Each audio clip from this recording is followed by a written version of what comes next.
¿Por qué creemos que es difícil aprender inglés? Bueno, la respuesta es sencilla.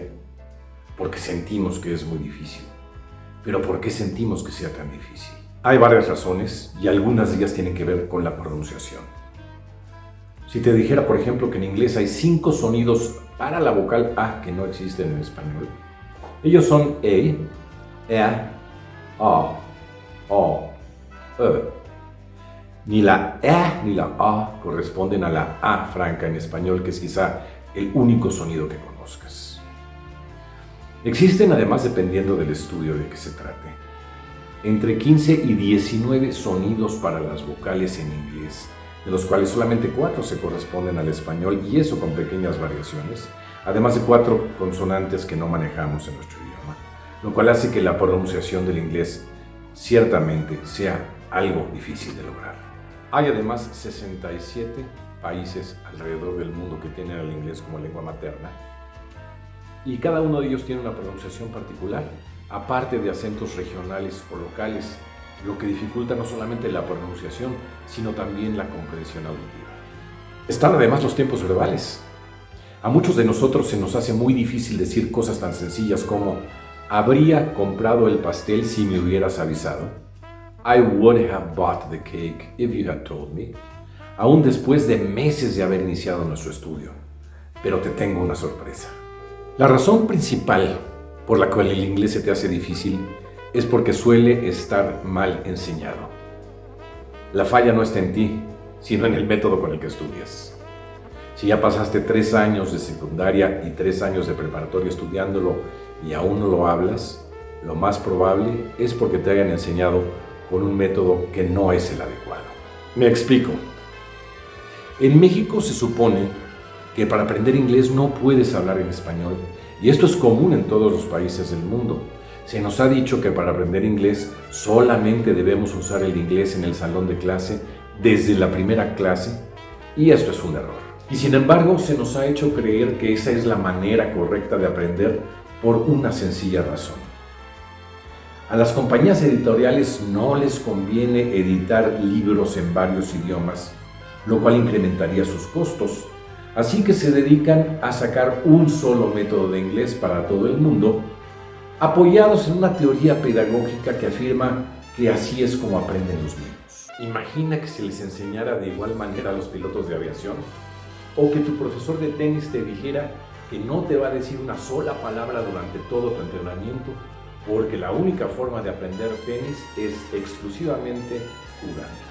Por lo tanto, lo más lógico es utilizar el español en el salón de clase e irlo eliminando poco a poco a medida que vas adquiriendo fluidez y confianza.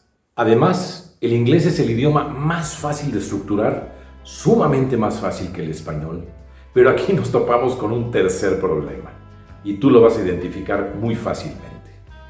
Cada vez que has abierto la primera página de cualquier curso de inglés, ¿te has topado que comienzan a enseñarte por el verbo? Sí, ya te oí pensarlo. Por el verbo to be, que es el verbo más complejo de la lengua inglesa por sus significados y por sus usos. En efecto, el verbo to be, o to be, como se le conoce en el medio de la enseñanza, es el más difícil de la lengua inglesa. Comencemos porque tiene 2 significados, ser y estar. Además, es el único verbo del inglés que tiene 9 formas. To be, am, are, is, was, were, been y being. Se utiliza además en múltiples expresiones idiomáticas.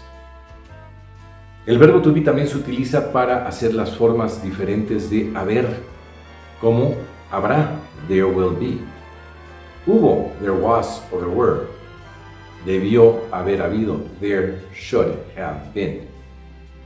Y todo esto hace que este verbo sea muy complicado de aprender, y sin embargo, cada vez que has abierto un libro de inglés para tu primera lección en tu primer nivel, ahí ha estado.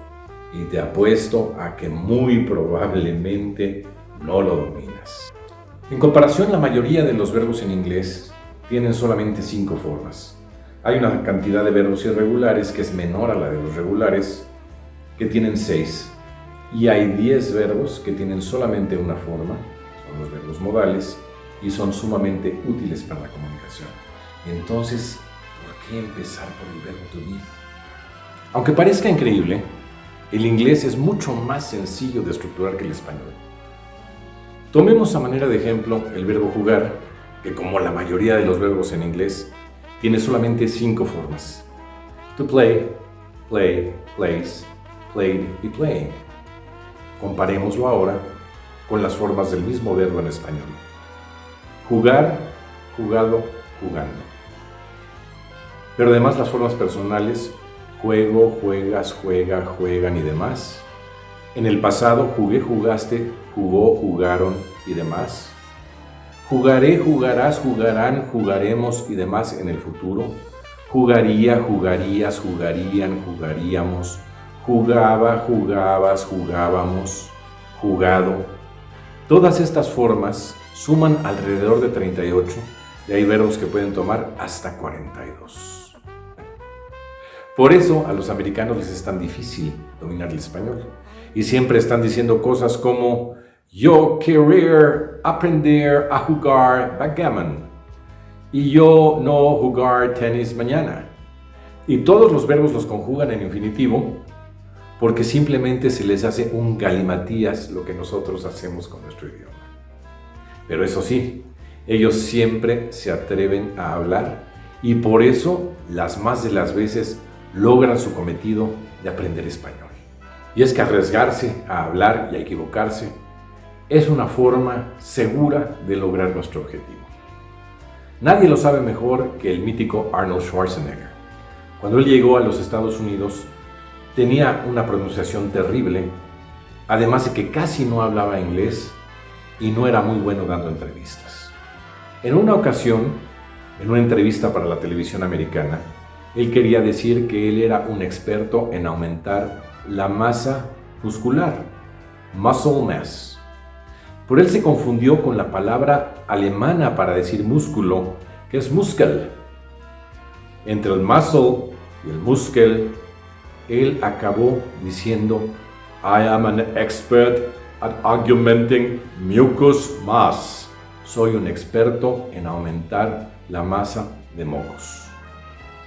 El entrevistador se le quedó viendo extrañado y Schwarzenegger lo miró y dijo muy seriamente Yes, I am the mucus king. Soy el rey de los mocos. Cuando el staff se empezó a reír, Schwarzenegger se dio cuenta y él también se empezó a reír tornando la entrevista en algo sumamente chistoso. Cualquier persona menos tenaz se habría rendido, pero no el general Arnold, que entonces se propuso que dominaría el inglés como si fuera un nativo y aunque no lo haya logrado, a través de prueba y error, a través de no negarse a dar entrevistas, a través de hablar en público todas las veces que pudiera en inglés, llegó a ser el gobernador de California. Y tú puedes lograr resultados similares si es que cuentas con un buen método y un profesor que no tema enseñarte inglés a partir de tu propio idioma. En próximos videos analizaremos poco a poco la pronunciación del inglés para que vayas aprendiendo cómo comprenderlo y pronunciarlo, y te daremos consejos para tu práctica de pronunciación y tu práctica auditiva. Mi nombre es Roy Mitchell. Sígueme en English Mastery Club. Dale like a este video, suscríbete y búscame en mi página de Facebook, donde te esperan grandes sorpresas. Nos vemos a la siguiente en English Mastery Club.